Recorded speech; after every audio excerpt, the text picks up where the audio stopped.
नमस्कार, मैं हूं आशुतोष और आप देख रहे हैं सत्य हिंदी। सत्य हिंदी के विशेष कार्यक्रम आशुतोष की बात में आपका स्वागत है। शनिवार का दिन है। हम इस दिन बात करते हैं न्यू इंडियन एक्सप्रेस के एडिटोरियल डायरेक्टर प्रभु चावला जी से। और आज का दिन तो बहुत ही महत्वपूर्ण है। आज का दिन इसलिए महत्वपूर्ण है, देखिए प्रभु जी भी मुस्कुरा रहे हैं, समझ गए मैं क्या बात कहने वाला हूं।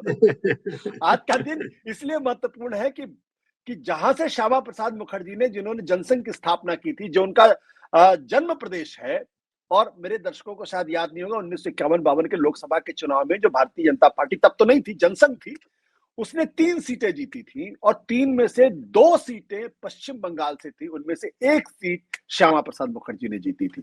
अब आप सोचिए, जिस पार्टी को पहले लोकसभा के चुनाव में 2/3 सीटें पश्चिम बंगाल से मिली हो, वहां भारतीय जनता पार्टी को अपनी सरकार बनाने में 76 साल लग गए। 75 साल तो कह ही सकते हैं, 75 साल लग गए, और वो भी आरएसएस के 100वें वर्षगांठ के मौके पे। लेकिन बीजेपी की जो ये जीत है, इसने वामपंथियों के मन में जरूर एक बड़ा कड़वाहट डाल दी होगी। अरे ये क्या हो गया? पश्चिम बंगाल में टैगोर की धरती में, विवेकानंद की धरती में, राजा राममोहन रॉय की धरती में, महर्षि अरविंदो की धरती में, और और तो और सत्यजीत रे की धरती में ये अचानक कौन सी सांस्कृतिक क्रांति का जन्म हुआ है जिसने भारतीय जनता पार्टी को इस चुनाव में इतनी जबरदस्त जीत दी। और जो ममता बनर्जी अपने आप को बंगाली अस्मिता से जोड़ने की कोशिश कर रही थी लगातार पुराने चुनाव के दौरान, उनको मुंह की खानी पड़ी है। तो पहला सवाल तो मेरा प्रभु से इसी बात को लेकर होगा कि पश्चिम बंगाल की ये जीत भारतीय जनता पार्टी की विचारधारा और एक राजनीतिक पार्टी के तौर पर कितनी बड़ी जीत है। और जो लोग ये कहते थे कि हिंदुत्व तो कहीं भी चला जाए, बंगाल में नहीं आ सकता, क्योंकि बंगाल में जय श्री राम का नारा नहीं चलता, वहां तो दुर्गा और काली की बात होती है। वो तो एक तरीके से सेकुलर वामपंथ की धरती है, वहां आसान नहीं है। तो प्रभु ये जो जीत है, कितनी बड़ी जीत है? क्या ये महज एक प्रदेश में सरकार बनाने की बात है, या फिर भारतीय विचारधारा, जो बीजेपी के जो विचारधारा है, जो हिंदुत्व की विचारधारा है, उसके लिए एक बहुत बड़ा किला फतह करने जैसी स्थिति है? भैया आपने नारे देखे, उनकी भाषा देखी। शुभेंदु अधिकारी के पिछले जीतने के बाद उसने कहा, हिंदुओं का नाम दिया, सारा का सारा उनका नैरेटिव हिंदू के ऊपर बेस्ड था। तो जितने भी आपने नाम लिए उसके ऊपर मैं बाद में आऊंगा कि जिनकी वजह से ये वहां पर कैसे लग रहा कि बंगाल में हिंदुत्व तो आ सकता था कि नहीं आ सकता था। परंतु देखिए, मोदी और शाह की बड़ी स्ट्रैटेजी होती है। उन चुनाव की डेट फिक्स करने से लेकर के काउंटी का दिन और स्वेरिंग का दिन ऐसा चुना जिसमें वहां के बंगाल के आइकॉन्स के साथ जोड़ा जा सके। आप देखिए, सबसे आखिर में बंगाल में चुनाव कराया, 29 अप्रैल को चुनाव वहां पर खत्म हुआ और 5 दिन बाद रखा, 4 तारीख को गिनती होगी, 4 दिन बाद, जिस दिन श्यामा मुखर्जी का जन्मतिथि है। आपको ये देखना पड़ेगा कि इलेक्शन कमीशन को बताया होगा भाई इसी दिन करना है, और बीजेपी को ये पूरा था कि हम जीतेंगे, उसी दिन श्यामा प्रसाद मुखर्जी को हम बर्थडे गिफ्ट देंगे। ये बंगाल जहां से आप सबसे पहले जीत करके आए थे जनसंघ के नाम पर, उस स्टेट को हम आपको समर्पण कर रहे हैं, आपकी स्मृति में समर्पण कर रहे हैं। 4 मई का डेट फिक्स किया गया था। अब लोग आप बैकग्राउंड में जाएंगे, उसके बाद देखिए 9 तारीख को क्यों रखी काउंटिंग। 9 तारीख काउंटिंग इसलिए रखी, आज रविंद्रनाथ टैगोर जी की जयंती है। तो जोड़ना, हर आइकॉन के साथ हर चीज देखते हैं कि वहां पर सिंबॉलिक है। अगर सिंबलिज्म को देख कर चले तो आज सिंबलिज्म में सब महान था। शुभेंदु अधिकारी ने भगवा कुर्ता पहन लिया, धोती पहन करके स्वेरिंग करने के लिए, वो भी सिंबलिज्म था। अपने घर से निकले, और मोदी जी पहली बार जिस मोटर रथ में निकले वो भी भगवा था। आपने देखो, नोटिस किया कि नहीं किया? नोटिस किया जी। भगवा रथ था, उसके अंदर शुभेंदु अधिकारी पीला कुर्ता पहने हुए अपने साथ चल रहे थे। स्टेज पर रविंद्रनाथ टैगोर की सबसे बड़ी प्रतिमा बनी हुई थी, उसको देखा होगा आपने। और उससे पहले सबसे बड़ी बात है, लेफ्टिनेंट वहां के गवर्नर RN रवि, जिन्होंने कभी वहां मद्रास में रहते हुए वहां की लोकल ड्रेस देखे हुए मैंने पहने हुए देखा नहीं, वो आज रविंद्रनाथ टैगोर की पूजा करते हुए उसी भगवे कुर्ते में थे। उनकी पत्नी भी भगवा थी। तो ये दिखा रहे थे कि हमने पूरा का पूरा, जैसे लॉर्ड हेस्टिंग्स की बात करें जो कलकत्ता पे कब्जा किया था वाइसरॉय ने 70 सेंचुरी के लास्ट में, उन्होंने किला फतवा किया था। उसके बाद पहली बार विजय हुई है कि वहां पर किसी बाहर के आकर के लोगों ने, जिनको आपने बाहर के लोग कब्जा कर रहे हैं, उन्होंने वहां पर, जैसे अंग्रेजों ने कब्जा किया था, पहली कैपिटल कोलकाता बनाई थी उन्होंने, बीजेपी ने दिखा दिया कि हम भी जीत करके आ गए हैं। तो इसलिए ये कलकत्ता के अंदर केवल ये हार नहीं थी किसी की, ये एक रेस्टोरेशन जो बीजेपी क्लेम करती है, रेनेसां हुआ है वहां पर, एक कल्चरल रेनेसां होके जो बंगाली भूल गए थे कि जो वो एक हिंदुत्व वहां पर खड़ा किया गया, तो राष्ट्रीयता वहां पर खड़ी की। अब सुभाष चंद्र बोस है, वो नेशनलिस्ट माने जाते हैं। आपने नाम लिया, वो रैशनलिस्ट थे, वो हिंदुओं के खिलाफ तो नहीं थे, उनको हिंदुओं की कोई रीति पसंद थी, आर्य समाज के थे, जैसे कह सकते हैं आप उनको। उसके बाद बुश लीजिए, आप रविंद्रनाथ टैगोर को लीजिए, विवेकानंद देख लीजिए, वो बंगाली से, और महर्षि वहां पर हुए, कल्चरल, उन्होंने स्पिरिचुअलिटी का नाम दिया। तो बंगाल की हिस्ट्री तो ये बताती है, जो बीजेपी ने इसका प्रयोग किया कि इन लोगों को वहां से मार्क्सिस्ट, पहले कांग्रेस और मार्क्सिस्ट, उसके बाद टीएमसी, जो बंगाल के बड़े लोग हैं जिन्होंने वहां की आइडेंटिटी बनाई, जिनके को नोबेल प्राइज मिला, जो वर्ल्ड की रिलीजियस की पार्लियामेंट में जाके एड्रेस किया, उनको ओन नहीं किया, बल्कि स्टालिन को किया, लेनिन को किया, या किसी नेहरू को किया, किसी और को किया। तो बीजेपी ने इस कमजोरी का फायदा उठाया, क्योंकि इन्फिल्ट्रेशन के बाद वहां पर लगा कि बंगालियों की अपनी हिंदू आइडेंटिटी भी खत्म होने वाली है, एक डर पैदा कर दिया उन्होंने। तो इसलिए वहां पे हिंदू पोलराइजेशन, सारे हिंदू एक तरफ, बाकी एक तरफ हो गए, चाहे वो बंगाली किसी तक कोने से आता हो, नॉर्थ बंगाल से आता हो, कहीं से वह आता हो। और ममता ने भी उसके ऊपर काम किया, उसने मंदिर बनाने शुरू कर दिए। तो आप देखो पिछले ईयर के अंदर सबसे ज्यादा मंदिर उसने बनाए। और देखिए बीजेपी ने राइटर्स बिल्डिंग में वापस चले गए। राइटर्स बिल्डिंग जो है इंग्लिश वालों की लोगों थी, जो उन्हें नबाना बनाई थी अपनी अपनी। तो ये रेस्टोरेशन ऑफ कल्चरल नेशनलिज्म है। बंगाल को बीजेपी ये प्रोजेक्ट करेगी, we have restored cultural identity of Bengal, जो शुरू से हिंदुत्व है, सनातनी है, ये प्रोजेक्ट करने की कोशिश करेगी। तो एक तरीके से ये माने कि जो ये माना जा रहा था कि भारतीय जनता पार्टी एक उत्तर भारत के हिंदुत्व को रिप्रेजेंट करती है, इस चुनाव के साथ वो मिथ पूरी तरीके से खत्म हो गया। खासतौर पर जिस तरीके से असम में तीसरी बार लगातार सरकार बन रही है, तो क्या ये माना जाए कि अब ये जो हिंदुत्व का जो फेविकोल है, अब उनके ऊपर ये आरोप नहीं लगेगा कि दरअसल आप उत्तर भारत की हिंदुत्व की बात करती है, उत्तर भारत के हिंदुत्व को हमारे ऊपर थोपने की कोशिश करते हैं। आपको याद होगा कुछ साल पहले तो महुआ मोइत्रा ने ये बात कही थी कि आप जो उत्तर भारत के हिंदुत्व को हमारे बंगाली के ऊपर थोपने की कोशिश करते हैं। आप जय श्री राम का नारा अपने पास रखिए, यहाँ तो काली और दुर्गा की पूजा होती है। नहीं, वह देखिए ना, काली दुर्गा का नारा और श्री राम का दोनों इकट्ठे लगे। जब बीजेपी जीत के बाद काली जय काली, और उसके बाद फिश लेकर घूमना, काली की पूजा करना, श्री राम करना। पर एक बात मेरे समझ नहीं आती कि हिंदुत्व हिंदुस्तान का कौन सा है? श्री राम जो है, रामचंद्र महाराज जो हैं, वो क्या वो सारे हिंदू सिर्फ यूपी के हैं, बिहार के हैं, या किसी और के हैं? वो तो हिंदुओं के हैं जो भी है, श्री राम है। अब सवाल ये कि रामराज तो देना ही पड़ेगा ना आपको वहां पर जाकर के, जो भी है, जिस तरह का रामराज डेफिनेशन डिपेंड करती है। तो हिंदुत्व को आप ज्योग्राफिकल डेफिनेशन नहीं दे सकते कि गुजरात से शुरू हुआ, तो आपको ये तो नहीं कहता कि यूपी का हिंदुत्व है। बिहार में था ही नहीं हिंदुत्व, वहां पर जेडीएस जनता दल काफी देर, बीजेपी पहली बार बना है, आरएसएस के लोग थे, झारखंड के अंदर शुरू हुआ, आरएसएस का बहुत काम होता है क्योंकि क्रिश्चियन थे वहां पर सबसे ज्यादा। छत्तीसगढ़ के अंदर, झारखंड के अंदर वो क्रिश्चियन बेल्ट मानी जाती थी, वहां पर आरएसएस ने बहुत काम किया। तो उस बेल्ट की वजह से जो हिंदुत्व जो वर्ड है, उसको आप डिफाइन नहीं करते थे ज्योग्राफी की वजह से। अब वेस्ट बंगालियों को लगा कि जो हो रहा है, मैंने पहले कहा रीजन क्या है हिंदुत्व का? हिंदुत्व का रीजन है एक्शन टू रिएक्शन। रिएक्शन हुआ मुसलमानों को अपीजमेंट का। वेस्ट बंगाल में लगा कि वेस्ट बंगाल डोमिनेट करता है, जितने भी माफिया के लोग हैं वो ज्यादातर उन्हीं के यहाँ से आता है ना, कि हिंदू माफिया बहुत बड़ा है वहां पर। परंतु ज्यादातर आइडेंटिफिकेशन हो गया कि टेररिज्म वेस्ट बंगाल, जैसे जैसे कि मुस्लिम को जोड़ते चले गए, और ममता दीदी या कांग्रेस या सीपीएम वालों ने उसको डिफाइन करने की कोशिश नहीं की, वो फेल हो गए कि हिंदू केवल मुसलमान टेररिस्ट नहीं है, वो बांग्लादेश से आने वाले टेररिस्ट अलग हैं, बंगाल में रहने वाले मुस्लिम अलग हैं, दोनों में मतभेद है। बताना चाहिए था उनको कौन से हैं, वो नहीं कर पाए।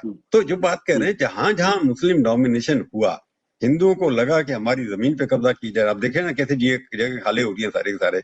ममता ने तो कांग्रेस पार्टी के दफ्तर कर लिए थे जो निकाले जा रहे थे वहां से लोग, आपने देखा क्या क्या कर रखा था उन्होंने, और उसको डिनाई भी करते। तो जहां भी मुस्लिम लगा कि जहां पर जो उत्तर भारत में हो रहा है, मुस्लिम को जो है मेन स्ट्रीम में लाने की कोशिश की जा रही है, उनके लाभ बदले जा रहे हैं, मुस्लिम अब मुस्लिम कॉन्स्टिट्यूंसी में बीजेपी के लिए वेस्ट बंगाल में जीत गए ना, अब उसका एनालिसिस होगा, डीपर एनालिसिस होगा, क्यों जीते, कैसे हुए, 80% हिंदुओं ने वोट दिया या 10% मुसलमान भी शिफ्ट हो गए, ये देखने वाली बात है।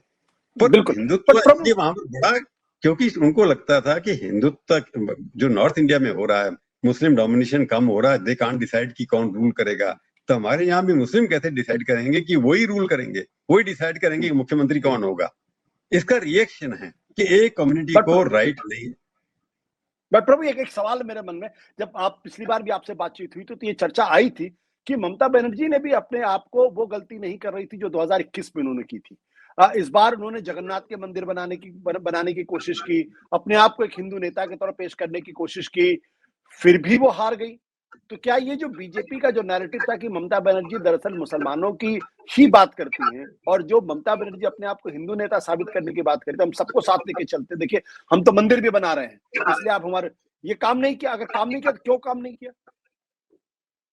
नहीं, बात यह है कि टू लिटिल टू लेट। उसे किया, कोशिश की लेट। पहले जाकर, टू लेट। उसके अंदर एक इमेज बन जाती है आपकी, उसको सुधारने में टाइम लगता है। फिर उसके बाद देखो, जैसे सयानी घोष इतनी बड़ी उनकी इंपॉर्टेंट प्रचारक थी, सबसे ज्यादा रश उसको मिलते थे, वो भी अपने गाने में कह रही थी, काबा मेरे सीने में, मेरे जीने में, ऐसा कुछ गाना गा रहे थे। उसका बड़ा वायरल हुआ था वो गाना। तो उस गाने को बीजेपी वालों ने बहुत यूज किया, इतना यूज किया कि देखो कह रही है बार बार, जो कावा है जो मेरे सीने में है, मेरे दिन में है, कबीला मेरे। तो जो प्रचार करने को, उनको जो प्रचार करने की स्ट्रेटजी थी, उसके अंदर कहीं ना कहीं वो दोबारा से मुसलमान प्री अपीजमेंट दिखाई दिया, उनको सिलेक्शन ऑफ कैंडिडेट्स में दिखाई दिया। वो उस तरह से उसको दूर नहीं कर पाए। उन्हें लगा कि मुसलमान तो रिटेन करने ही चाहिए थे। मुसलमान को रिटेन करने के चक्कर में जो हिंदुत्व का वो बना रही थी, वो टोटल खो बैठी। क्योंकि बाकी लोग जो है अटैक कर लेंगे हिंदुत्व के ऊपर, राम नहीं चलेगा, श्री राम, भाई श्री राम नहीं चलेगा ये कहने की जरूरत क्या है कि श्री राम तो एक हाउस होल्ड नेम बन गया। तो प्रो हिंदू होते हुए भी वो अपने आप को एंटी हिंदू प्रोजेक्ट करने में बिजी हुआ, पहले उनको पुश कर गए। तो इसलिए जो डायल्यूशन हुआ उसकी सेकुलरिज्म के अंदर, पर सबसे बड़ा कारण वही रहा कि जो वहां पर कहते हैं लॉ एंड ऑर्डर बहुत खराब हो गई थी, जिसकी वजह से वहां पर लोगों को लगा कि सेफ नहीं है। लोग लॉ एंड ऑर्डर की वजह से, जितनी महिलाएं उसके साथ ही, मेरे को हैरानी कि हार कैसे गई। मेरे को लगता नहीं था कि इतनी बुरी हार होगी, लगता था कांटे की टक्कर होगी, परंतु महिला और मुस्लिम दो फैक्टर बड़े इंपॉर्टेंट थे। इसमें लगता है कि मुस्लिम भी बटा है वहां पर और महिलाएं भी बटी हैं, जिसकी वजह से हारे। और महिलाएं इसलिए बटी होंगी कि लॉ एंड ऑर्डर प्रॉब्लम हो गई थी। जो आरजी कार हॉस्पिटल का किस्सा है, लोग शायद उसको भुला नहीं पाए, उसकी वजह से बड़ा परिवर्तन। कैलकाटा सिटी जहां बिल्कुल टोटल गढ़ था उनका, वहां से सफाया हो गया उसका, खुद हार गई। भवानीपुर से चीफ मिनिस्टर का हारना इतने 15,000 वोटों से कम नहीं है। वो चाहे कुछ कहते हैं बेईमानी हुई है, कोई कहते हैं SIR की वजह से हुआ है, उसके अलग इंटरप्रिटेशन है। हार तो हार है आपकी। तो जब आप बात कर रहे हैं कि हिंदू बनने की उसने कोशिश की, परंतु हिंदू जब बनना शुरू किया उसने, तब तक बहुत देर हो चुकी थी। पर प्रभु, आप का लंबा RSS का अनुभव है, जो RSS का जो प्रोजेक्ट था, अब उस हिंदू यूनिटी के प्रोजेक्ट से RSS अपने आप को कितनी दूर समझती है, या उसको लगता है कि जो जिस उद्देश्य को लेके चले थे वो पूरा हो गया है? क्या ये समझ सकते हैं? देखो, मेरे को याद है गुरु जी गोलवर्थ जी ने कहा था, या डॉक्टर हेडकर ने कहा था, मेरे को याद नहीं आ रहा मेरे को, पर ये है, जब 3% लोग शाखा में जाना शुरू कर देंगे तो हिंदू राष्ट्र आ जाएगा। मेरे को लगता है 3% से जो ज्यादा लोग जाते हैं, जो जाना चाहिए शाखा के अंदर, तो हिंदू राष्ट्र हो गया। 21 राष्ट्र, 23 राज्यों के अंदर, जैसे देखा होगा लाइन पे बैठे होते मुख्यमंत्री वहां जा करके। तो एकदम 72% पॉपुलेशन के ऊपर बीजेपी का भगवा रहता हुआ, 72% एरिया। अगर आकाश से शुरू करे चलना, ईटानगर तक पहुंचेंगे, रास्ते में कोई स्टेट ऐसा नहीं है जो कांग्रेस या किसी और पार्टी के पास हो। थोड़ा दाएं बाएं है, श्रीनगर चले जाएंगे, पंजाब हो जाएंगे, या उधर साउथ में चले जाएंगे। परंतु जैसे ही आप, हाँ, झारखंड दाएं बाएं कर रहा है, झारखंड एक दाएं में पड़ता है, थोड़ा राइट में पड़ता है। तो मैंने वेस्ट बंगाल बीच में पड़ता है, मैंने दाएं बाएं दोनों वर्ड यूज किए। इसलिए झारखंड की बिहार रुका हुआ था, झारखंड रह गया बीच में, बंगाल और बिहार के बीच में झारखंड बचा हुआ था। अगली बार वो भी साफ हो जाएगा जिस तरह से चल रहे हैं, क्योंकि वो कोशिश नहीं करे जीतने की। सवाल ये कि ऑपोजिशन में लड़ने की स्ट्रेटजी नहीं है, वो नेगेटिव के बात आ रहे हैं, पॉजिटिव की बात कर नहीं पा रहे हैं। तमिलनाडु के अंदर जैसे बहुत अच्छा, मैं एग्जांपल इसे दे रहा हूँ कि तमिलनाडु के अंदर सबको लगता कि विजय सबकी, इनके पास कितने साइंटिस्ट हैं, डेटा पर एनालिसिस करते हैं, सबको लगता था कि विजय के पास बहुत पावरफुल यूथ है, हो सकता है काफी वोट्स ले जाएगा। कांग्रेस ने उसे अलायंस नहीं किया और छोटे भाग गए। तो दे डोंट सी अपॉर्चुनिटी। वो जो किलर इंस्टिंक्ट होता है ना, there no fire in their बेली।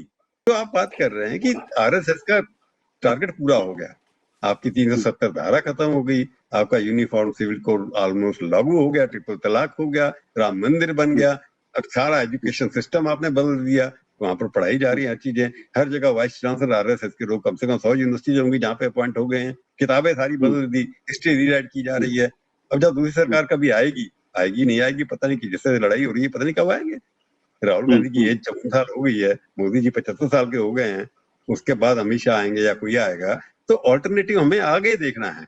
कि जो सेट कर दिया एजेंडा, जैसे secularism has become a bad word, Hinduism is not a bad word, they have to accept, they have to play around it, क्योंकि opium is opinion तो Marx से है ना, जैसे कहा था माओ से तुंग या किसने कहा था, जो मार्क्स ने कहा था कि धर्म जो है वो मार्क्स ने कहा था, हाँ वो उन्होंने दे दी उन्हें अफीम, अब उसको कैसे डी अफीम करोगे, उसको डी-एडिक्ट कैसे करोगे लोगों को? डी अफीम कैसे करोगे, ये अच्छा वर्ड है, डी अफीम कैसे करोगे। अच्छा सर एक बात ये बताइए, ये अफीम तो अब चटा दी गई है, अब तो उसको डी अफीम करना थोड़ा मुश्किल काम लग रहा। ये ममता बनर्जी की पार्टी तृणमूल कांग्रेस बचेगी या नहीं बचेगी, आपको क्या लगता है? क्योंकि यहाँ भी तो अपने भतीजे को आगे बढ़ाया जा रहा। नहीं, अब ममता बनर्जी जो है वहां पर उसको डिसाइड करना पड़ेगा कि उसके पास आइडियोलॉजी, सीपीएम तो लिख लीजिए मार्क्सिस्ट तो खत्म है अभी तक, unless they get a new leadership. और बेबी साहब केरला के अंदर बैठे हैं, जब महामंत्री बने हुए, वेस्ट बंगाल में कोई नेता नहीं है उनके पास खड़ा हुआ, दिखाई भी नहीं देता।